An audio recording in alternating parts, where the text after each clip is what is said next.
A bombed-out roadside guest house was the venue for the meeting organised by General Nash. There was at least a show of friendliness afterwards as the three opposing Balkan commanders shook hands.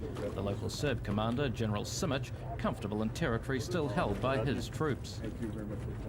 The Bosnian army commander had sent his deputy to the meeting, called by General Nash to discuss the time frame for implementing the Dayton Agreement and the safety of IFOR personnel. Our most immediate concern is the identification and removal of minefields so that our forces that are now north of the Sava River can quickly and timely and safely move into the zone of separation.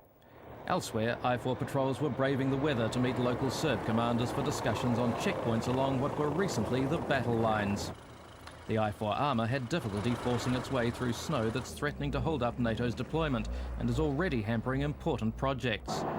Work on bridging the Sava has been halted while the river threatens to burst its banks. But heavy equipment is still being ferried across from the Croatian side despite the conditions. The US troops are using their armour to set up checkpoints and say they've encountered no problems from the former combatants. Their real problems so far have come from the elements. The swollen Sava has turned the riverbanks into a quagmire. As much effort is being spent dislodging equipment as getting it to the other side. But pontoon bridge building equipment continues to arrive, ready for a break in the weather. Then work can resume on a bridge that is key to the deployment of 20,000 IFOR troops.